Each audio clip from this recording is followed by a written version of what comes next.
Thank you. Good morning. My name is Jeray Gibson. I'm a longtime resident of Washington, D.C., who has experienced homelessness.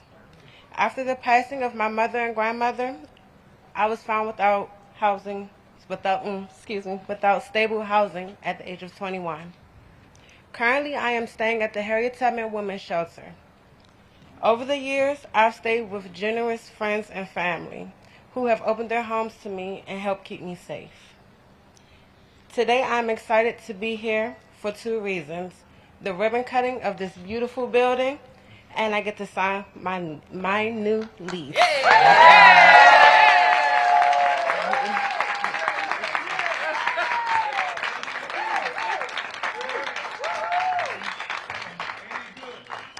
All the time. After moving into my new home, I plan on enrolling into cosmetology and picking up becoming a registered nurse. Amen.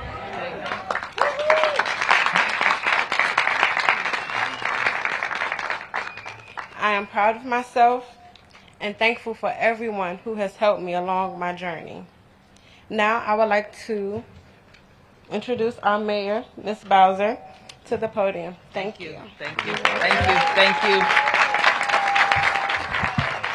Well, good morning, everybody. Let's give Ms. Gibson a big round of applause. Let's thank her for sharing her testimony and reminding everybody who's here and everybody who's watching that we are all Washingtonians. We all want the same things for ourselves and our families. We want a fair shot. We want to be able to live our dreams and fulfill our God-given talents. And we know so often that path starts with safe and affordable housing. So I have goosebumps. I have goosebumps knowing that we live in a city that makes the necessary investments, that make sure that we have quality housing for all Washingtonians. I know that we have spent, in my administration, 8 years making sure that we could transform our systems and make historic investments to get to a day like today. And I'm a very proud mayor. I want to acknowledge that we have been joined by our friend and former Lieutenant Governor of Maryland, the Honorable Kathleen Kennedy. Please give her a round of applause. She, of course, is the daughter of Robert and Ethel Kennedy. Just a few months ago, we were talking about her dad, and today we will honor her mother. We are grateful to have her presence here and honor her mom's legacy, a civil rights activist and humanitarian in her own right. And this is a fantastic way to honor her, with 100 new units of permanent supportive housing right here at Hill East. We are adjacent, of course, to the RFK campus. The Ethel, as you just heard, will be a sanctuary for residents exiting homelessness, not only to a beautiful home, but with on-site care and resources that will help transform lives.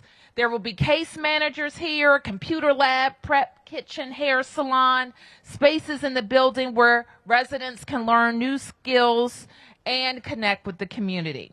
So I really want to give a big shout out to all the members of the DC government who worked hard to get this done. I want to thank our team at the Department of Human Services, led by Laura Zeilinger. Give the DHS team a big round of applause. They have, of course, been focused on replicating the successes that we've seen in our family system to our system serving single adults. And that is what we're going to see here at the Ethel. We know that permanent supportive housing is a resource that not everyone needs to exit homelessness, but many people do. And these homes are going to change people's lives. I also want to thank our team at DMPED. Let's give a big hand to my big deal team. You've heard me say many times that building affordable housing is complicated and it takes everyone to step up to the table. Let's hear for our team at DGS as well, DCHA, and DCHFA. And I, too, of course, want to acknowledge our development partners who stuck with the government and have also our mission in their focus. Let me start with Blue Sky Development and Scotty Irving. Donatelli Development and Chris Donatelli. And, of course, their construction partners at McCullough Construction. Give them all a big round of applause. I also want to acknowledge our community, now Ward 7 community, represented here by a number of ANCs and community members, and, of course, Council Member Vince Gray. Give Council Member Gray a big round of applause. We believe that we should have affordable housing in every part of our city that's in opportunity and amenity-rich areas. We're close to RFK, beautiful Kingman and Heritage Islands. We'll be close to amenities for food, great schools, great recreation, the metro. This is a great place to live. So as I close, I think it's important to mention how we got here. This was first a DMPED project, and it was approved to be a residential building with some affordable housing. Then one of our team members at DHS had an idea. We like fresh ideas on my team, a big idea. That idea was shared, and it got the right people on board, and now we have something truly special. A building where 100% of the units are affordable and reserved for our residents who need housing the most. So that says a lot about our DC values, and it says a lot about DC residents who have stood shoulder to shoulder with us as we have made these historic investments and have seen many, many transformational projects come to life. So with that, I want to acknowledge now Kathleen Kennedy to come join me at the podium in acknowledging her mom and this building who's named in her honor. Thank you, Kathleen.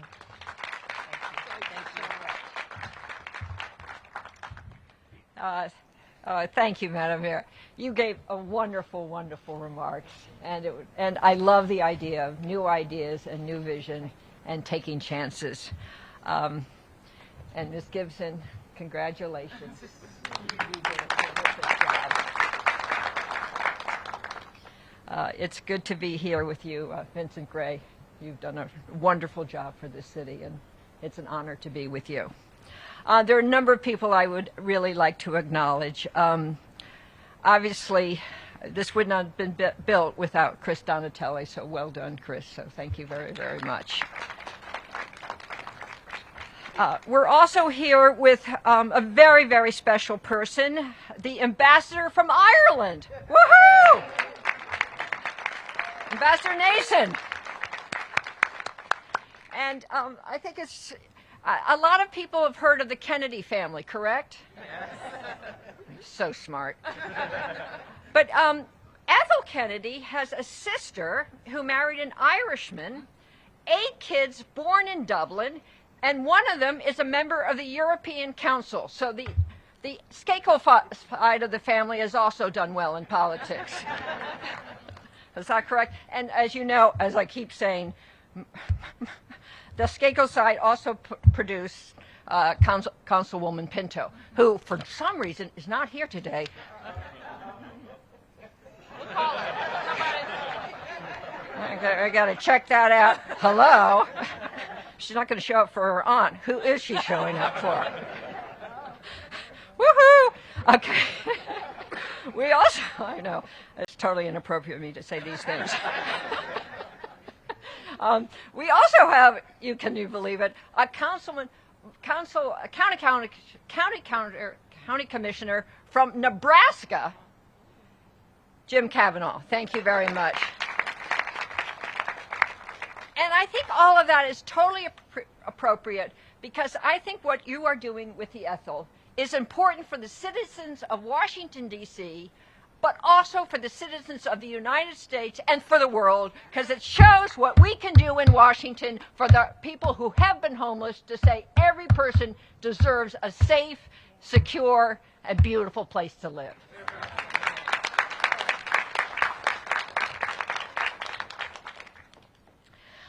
As you can imagine, Madam Mayor, I talked to my mother, and she was so thrilled to hear about this, and she wrote a letter to you and to you. And I want to read you the letter for everybody here. My mother said, "I wish I could be with you today.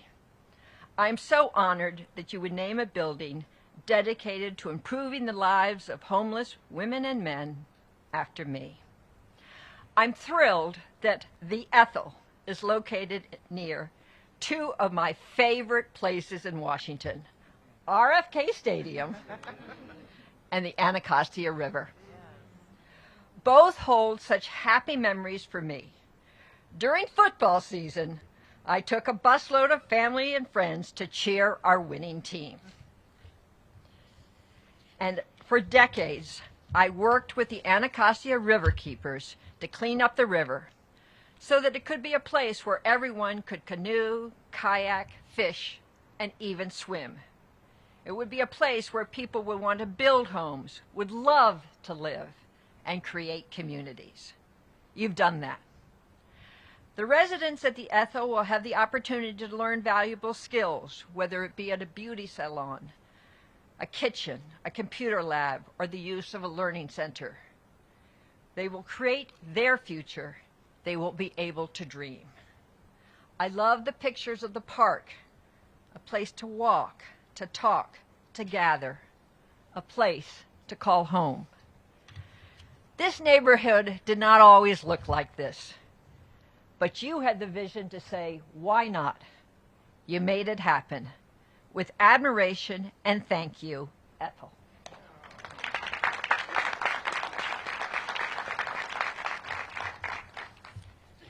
As you heard, Mom is absolutely delighted and thrilled to hear about the Ethel.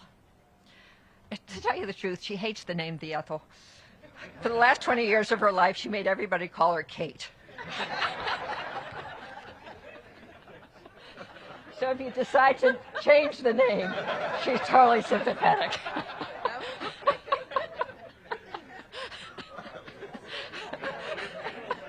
Who knew?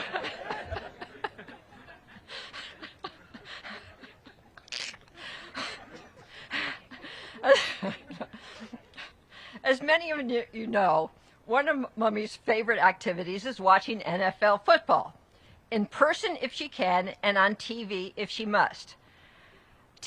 Last night, she watched it a lot. She may have had a few complaints about a few calls. We won't go into that. And she had a very special place in her heart for the Anacostia. She often questioned, why did D.C. spend so much money cleaning up the Potomac and not that beautiful body of water? I think we all know the answer.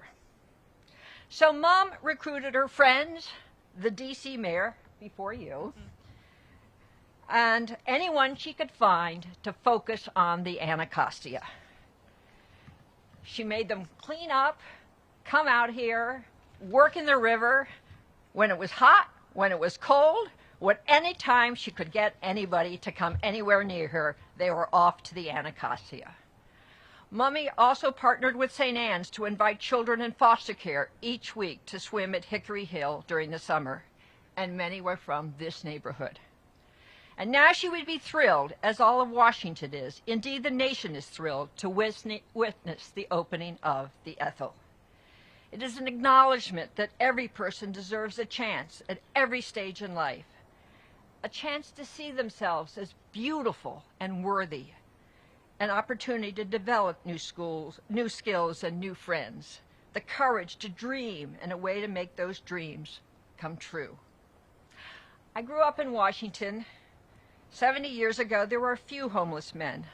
We called them hobos. And 40 years ago, the number of homeless people grew, not just a few men, but women and children. And I was a special assistant in Governor Dukakis's Office of Human Resources. My job was homelessness. Today, across the country, the number of homeless has continued to grow, and some cities have almost given up. But not this mayor and not this city council. Thank you.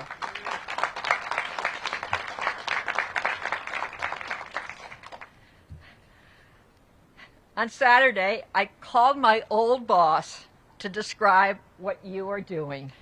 He was flabbergasted, and we both laughed with joy. Earlier, I talked about making the dreams of the women and men who are living here, getting their dreams to come true. But I have to tell you, you're also making a dream that I have harbored for 40 years to come true. And for that, I thank you. Well done.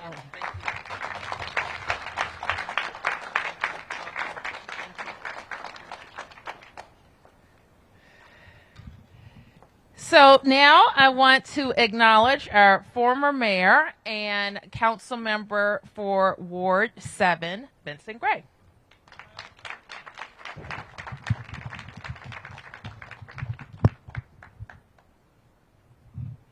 You going to come over? Okay. Let me take this off. I think it'd be better. Yep.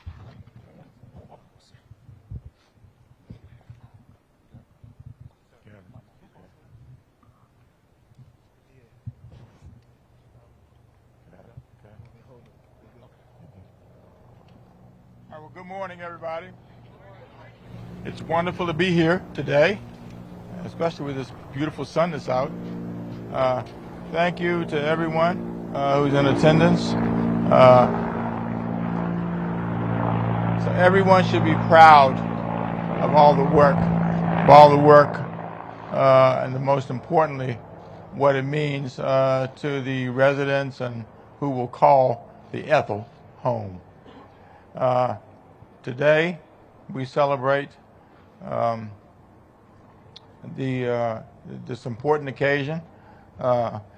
It will we'll work towards accomplishing our goal of housing every person who is experiencing homelessness here in the District of Columbia. That's more important. There's more important work to be done.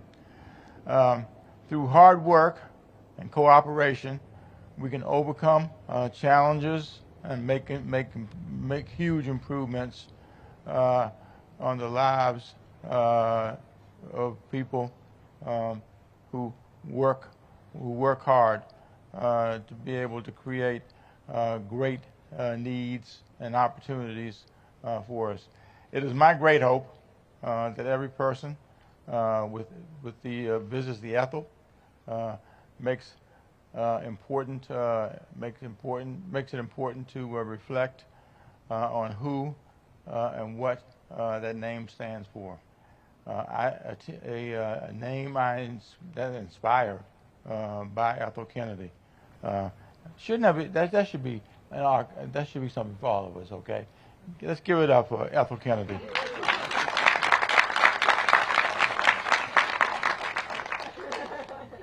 She suffered unimaginable loss and continued to dedicate her life to protecting others.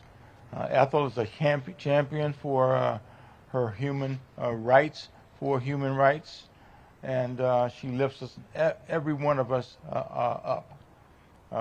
Ward 7 stands proudly with Ethel Kennedy, and I ask us all to please give it up for Ethel Kennedy because she is a champion.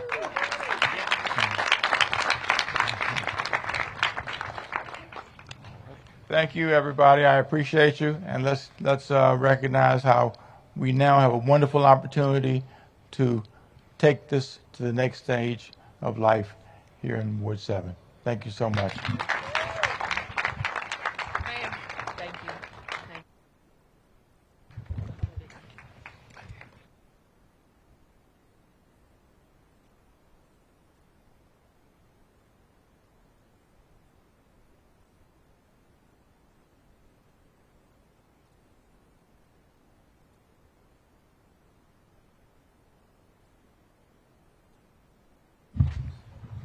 Well, I knew Mayor Gray was not going to miss this. As a former director of the Department of Human Services himself and a steadfast supporter of the investments that the district needs to make to support our homeless families. We really, really appreciate you. And I know I speak for all of us. We are pulling for you. So thank you, Mayor Gray. I also now want to recognize members of the government who have been so instrumental in getting us to this point for remarks. First, Director Donald. Kriston, oh, there she is. I didn't see you here. So Brenda Donald, of course, is the director of the D.C. Housing Authority. Thank you, Madam Mayor. I am delighted to be here with all this wonderful company and enjoying in the celebration of this beautiful building that is much more than a building, that is the home, the permanent home to people who deserve it. I play a small role, the Housing Authority. We provide vouchers. We make sure that people get all of their paperwork in, and we try to be a good partner to the many, many partners who have made this happen. I am really delighted that I think the next one coming up is Director Zeilinger, who, when I was deputy mayor, was part of the team, and I listened to her vision in terms of not only ending homelessness in the city, but really what we should provide in terms of safe, decent, dignified, beautiful housing. And she's got to be bursting with pride, so I'm going to step back and give her some more minutes. So proud of you. Everybody, please help me welcome Laura Zeilinger, representing the Department of Human Services. Thank you, everyone. It is a great day. And you're right, I am beaming. And wait till you all see this phenomenal building. Please take the time to do a tour, because you are just going to be absolutely uplifted and amazed at what this means in terms of a sense of possibility. I want to especially acknowledge and thank the leadership of our mayor. This would not happen without a mayor who truly believes, but not just believes and not just says the words, but puts the money behind and acts so that we can deliver for our residents places like this. It is absolutely phenomenal to work for a leader with that kind of commitment. I want to, of course, acknowledge our Councilmember Vince Gray, as well as the Honorable Kathleen Kennedy, my colleague Director Donald, Deputy Mayor Falchicchio, the community who came out for the community meetings when we requested to be able to build this building with a lot of very thoughtful questions and really listened to us. And in particular, I want to thank the team at the Department of Human Services who every day works so hard on so many things, but particularly so that members of our community can have a safe, stable place that is home. So I want to particularly thank the phenomenal professionals at DHS, who I have the honor of representing here today. And I want to acknowledge Ms. Jaria Gibson. Thank you for your remarks. And I say this every time, and it is worth saying every time, that it is a very generous thing to get up and stand and share something about your story.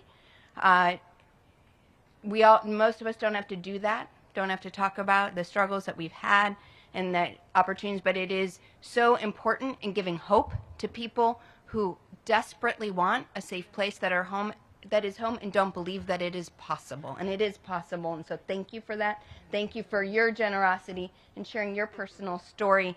I am so happy for you about what this means.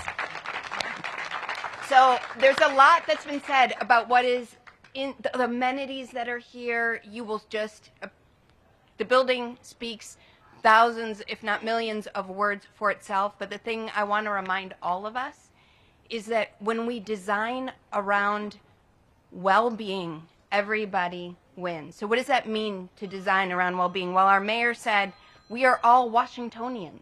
We all want the same things. So what does that mean to really have spaces? And this is what in our community meetings people really at the core care about. They care about their safety. They care about the experience they're going to have, their children are going to have, what they want for themselves, the amenities that they need in their community. We all want the same things. And so how does that show up when we design physical spaces that are, one, it shows up in the aesthetic. When a building is beautiful, it says that we love and care about you, we recognize your humanity, and you are worth it. You are enough. This building says that about the people who will live there. They are worth it. They are enough. We embrace them as a community, as one of us. We also know, what does it mean to promote well-being? Well, it means having access to recreation, which we know the amenities in this neighborhood give access to recreation, and also a fitness center for people where that's their jam. We have a kitchen where people can learn about cooking and healthy meals and how to use this updated, gorgeous, state-of-the-art kitchen equipment that they're going to have in their own apartments and continue to learn about healthy eating, healthy cooking, and be able to provide that for themselves and guests that they might have there. We have 40 fully accessible units for people with various abilities, and the building is fully accessible to them, as are their units. And something that we know we struggle to have enough of in our community. This will provide a safe, stable place for people, because we also know that people who experience disabling conditions disproportionately show up in the homeless system. So the spaces that you see, the community spaces, because we know that it's a part of well-being is also staying connected to your friends, your neighbors, your community, your family, and there are spaces here that promote that sense of connection and togetherness. So we are thrilled with the design, with the beautiful building that you have delivered to us and to our residents, and for the way that our whole community will benefit. So thanks again to everyone. We have, again, so much to celebrate. And I definitely understand why the country is watching, the world is watching, because we are setting an absolute new bar for what it means to be an inclusive city with this building. So thank you very much. Thank you. And now I want to invite our development partners for a few words. Let me start, and I'll invite them both to come up. Scotty Irving from Blue Sky Development and Chris Donatelli from Donatelli Development.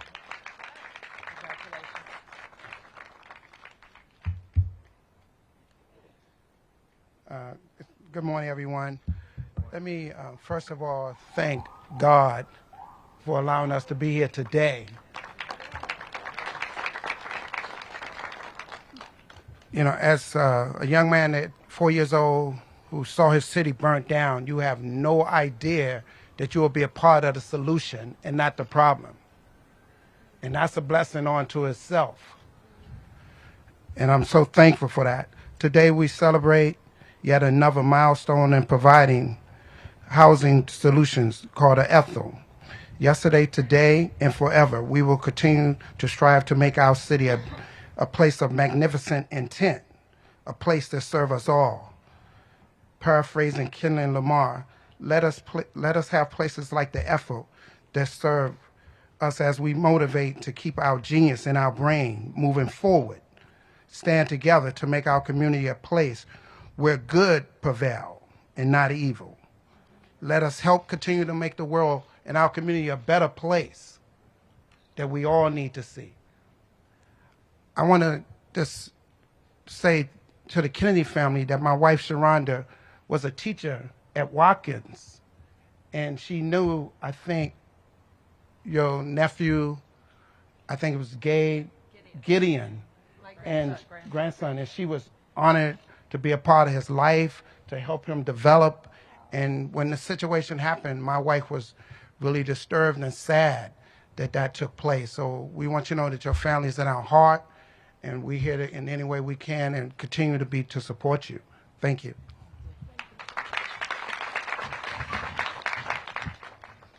Thank you, Mayor. Thank you, Kathleen Kennedy Townsend and Ethel Kennedy. Not many people know this, but this building was designed by an all-female design team.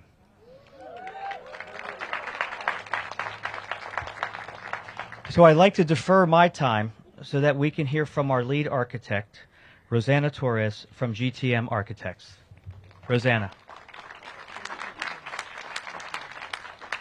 Thank you. Hello, everyone.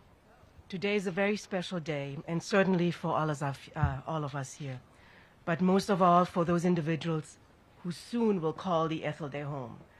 They are, after all, the reason why this building exists.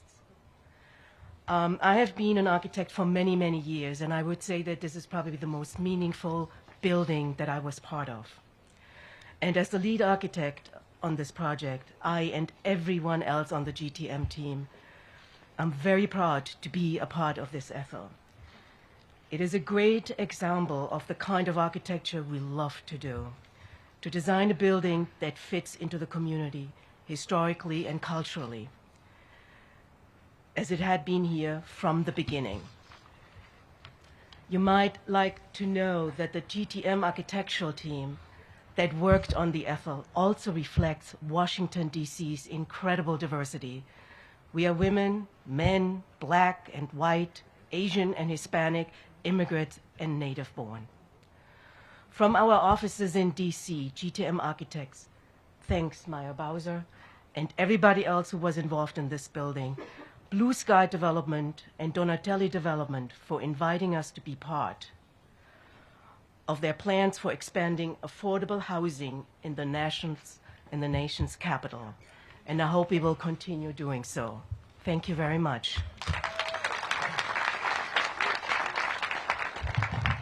Well, good morning, everyone. We're almost there. We're halfway through the program.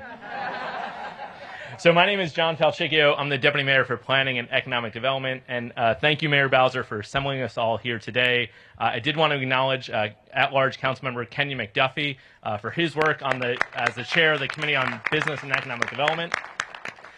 And so let me just tell you a little bit about how this project fits into what the mayor has us working on each and every day. She set in 2019 a bold goal to create 36,000 new homes by 2025. 12,000 of which would be affordable. And we have some new numbers in, and we are 27,577 homes delivered, which means we're 77% of the way there. That's a good thing. And we have reached 6,990 affordable homes, which means we're 58% there as well. What's not included yet is the 100 units that are in this building. So, Ms. Gibson, thank you for helping us contribute to this. And this is part of the Hill East campus, which is really important because what happens next, the building behind you, that beautiful building, is actually the Park Kennedy. And we wanted to pay homage to the Kennedy family because we know that at some point soon, that RFK Stadium will come down. And we want it to be a living legacy on this campus. And so it was really important that we had these elements. The first elements are the Park Kennedy and the Ethel. How fitting is that? So there's a team at DEMPED who helps us get this done. So I want to thank them very briefly. Sarosh, our Director of Real Estate, Kaiten, Daryl, Jennifer, and Jay, who all work together to get this project, the Ethel, going. Let's give them a round of applause. And so one of the elements that we're really excited about the Ethel is that it's going to be part of this great neighborhood. And we're adding to that neighborhood at the Park Kennedy by adding some retail, actually some restaurants. And it includes Salatai. The Irish ambassador told us that she'd come back when Duffy's Irish Pub opens. Miss Gibson, we're going to hold her to it because she promised free pints for everybody. Whether it's a Guinness or a ginger ale is up to you. But really, this is about making this neighborhood and what happens in this building part of it, right? And so as we look to the east, it doesn't look as great as these two handsome buildings, right, or the rest of the neighborhood. So Keith Anderson behind me from DGS is going to make sure we start building this road network out so that it connects the rest of this campus to the community. And I want to bring up Sharonda Irving because she's a principal at Blue Sky Development. And the next building really is going to actually help us intertwine the Kennedy family with another family that they are wrapped in history with forever. So why don't I bring her up real quick, and then we'll close out our remarks and have the ribbon cutting.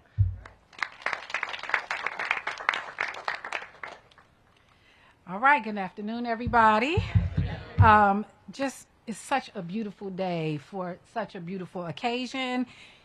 Thank you, John, for inviting me to be a part of this moment. But the next building will be named for another powerful figure in the progression of women's rights, civil rights, and LGBTQ rights. Also in the United States, she is known to have a special connection also with the Kennedy family and their role in the fight for human rights. We are pleased to announce that the next building will be named the Coretta.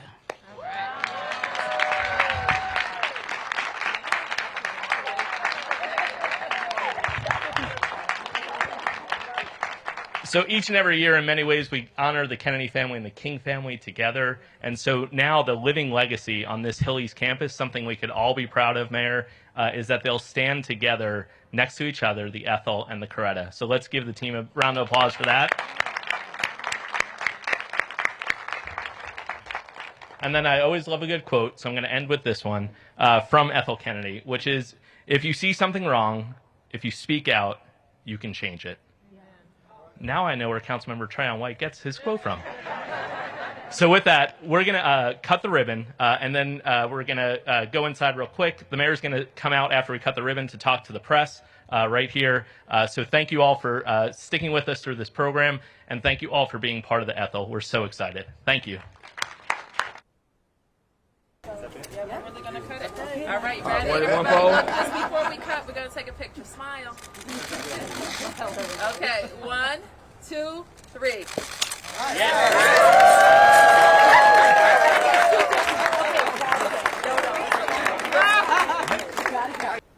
Okay, thank you. Any questions?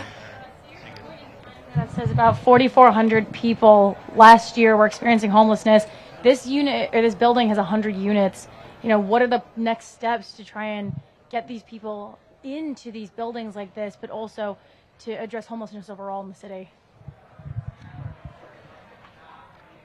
So what's important is this is just one building and 100 units out of the thousands of units that the district has invested in to help people exit homelessness to housing. So in addition to this program, which has on-site services and where there are 100 people who will live in one building, we have thousands of other housing subsidies matched to supportive services that are helping people who are experiencing homelessness regain a place that is their own, as well as services and supports to prevent homelessness, to be able to help people who may just need some short to medium term help with rent and while they regain employment and from the foundation of housing build their income. So this is not in any stretch the only project or the only services that are available.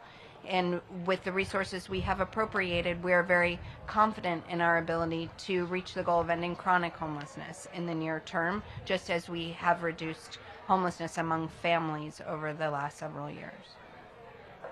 How do you plan to essentially get these people into units like this? There has been some sentiments told to us by homelessness or advocates for the people experiencing homelessness that some of these people might not trust the system, or they think that they're potentially safer outside of the units like this. So building trust is a process, and our staff and our outreach workers are out every single day building relationships and building trust. We have more than 80 people right now who have their paperwork in and are ready to move in on the day that everything is finalized here and they're able to move into these units. So we have no doubt that projects like this rebuild trust, because people can see that there is safe housing that is available to them with the right supports where they can live and that recognize their dignity and their humanity.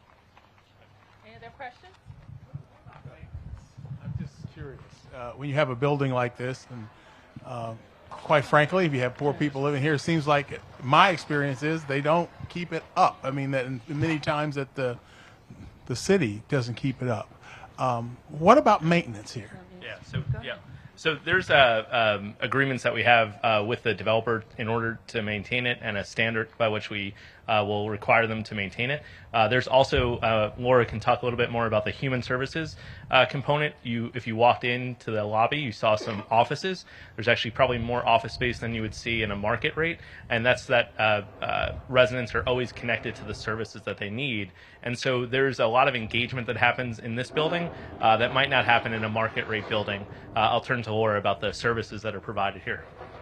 Yeah, so in addition to the property management that you would have in any private building that does the maintenance, because it is a private building that has property management on site, there are supportive services here. We will have on-site case management, and we really thought about the things that people will need in order to be able to really live well here. And so the training kitchen is one example of that, which will help people learn how to cook in their kitchens, how to clean their kitchen equipment and appliances, and as well as just the ongoing services and supports. And we've seen that in the permanent supportive housing buildings that we have, that you would walk in and it's unrecognizable from buildings like the one across the street when they're done right. And so I have no doubt that this will continue to look just as spectacular as it does today.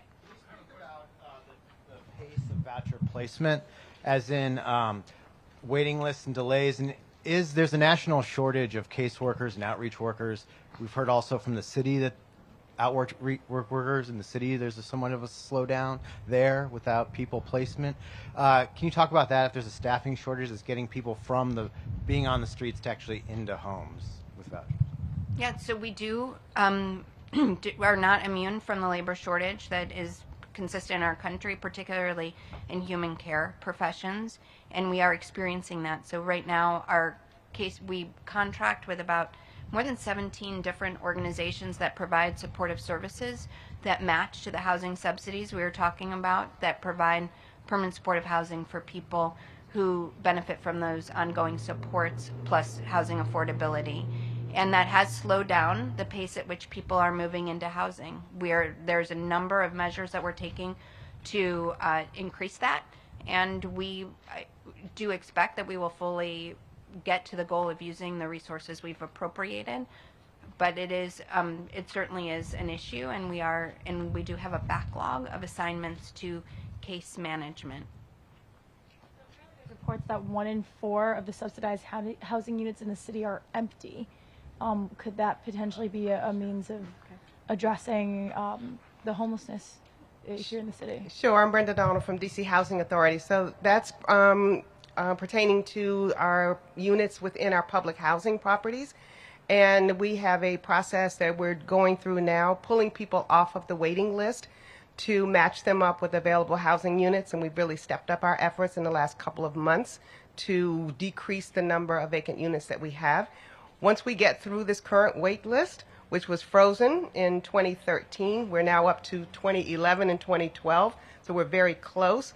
Then we will be able to open it up in a very limited and targeted way so that we're matching people up with their interests in the housing units that we do have available. So yes, it all does come together, but this specifically is going down 2 kind of parallel tracks in terms of the waiting list for people who are now eligible to move into this property and others like it.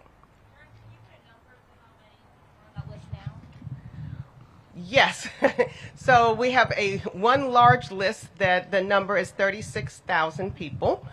Of those, 22,000 are waiting for public housing, and we have already gone through half of that list, and we'll get through the rest of that list and in the next couple of months. We've housed a number of people through our partnership with Department of Human Services and other agencies who are on the waiting list for vouchers, which again is the program that supports people who have been moving into the Ethel and other programs and other apartments like this.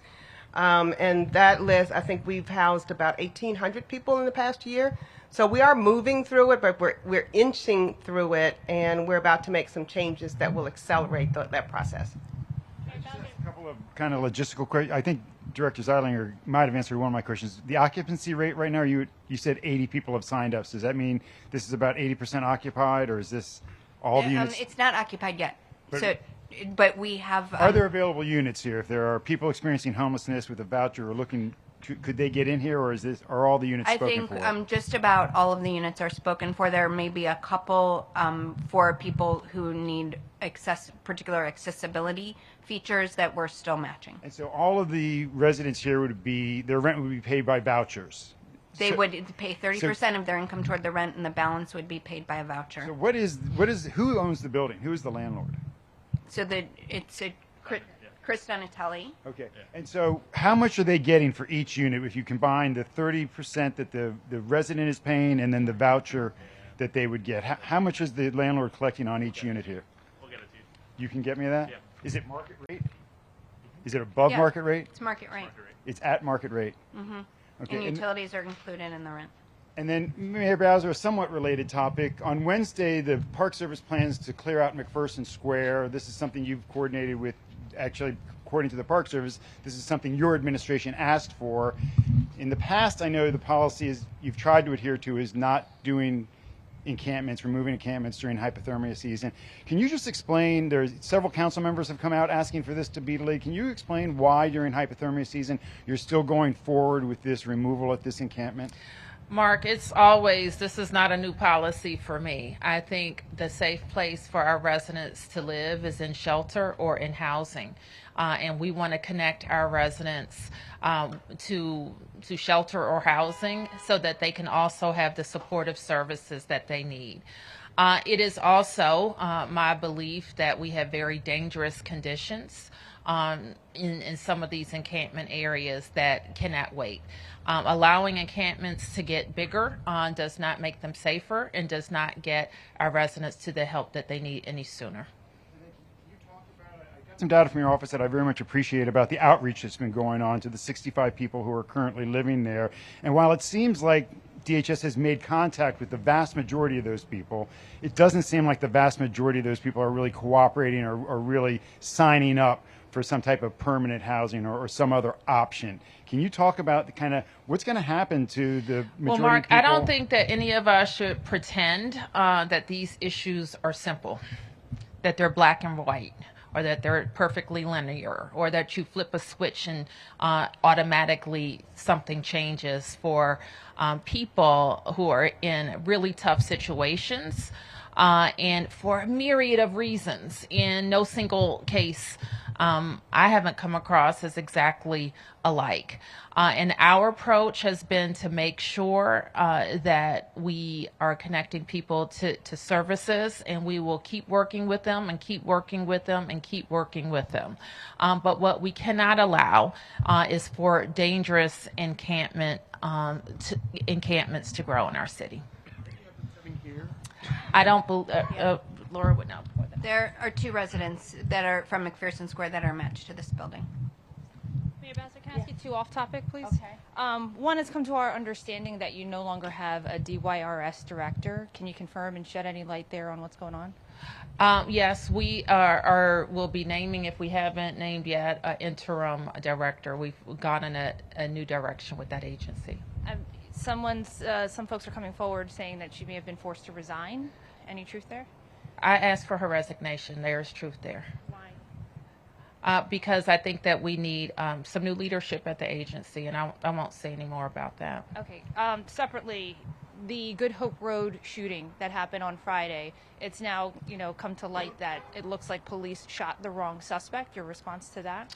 I don't have any comment on that, and MPD will provide additional updates. Do you have any concerns? Anything you... Like I said, I don't have anything to add right now.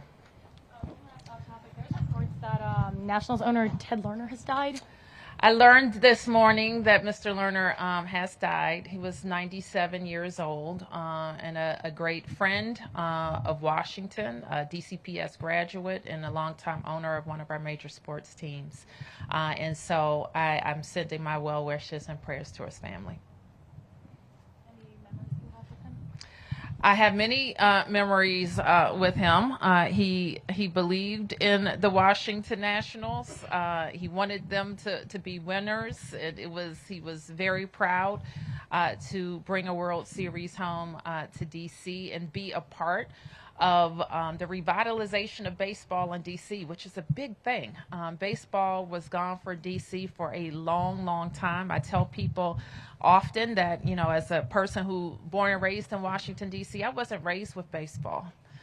And my dad, however, native Washingtonian, was raised with baseball, and his love of the game and the sport and what it does to families to bring them together is really legendary. And that was missing in our city for almost a generation. So I think that the investment in sport of the Lerner family, but also the city, who are partners with them and building a beautiful stadium and transforming and really creating a new neighborhood around it, has been spectacular. So again, he lived a long, great life, 97 years, and we wish his family well. Thank you, everybody.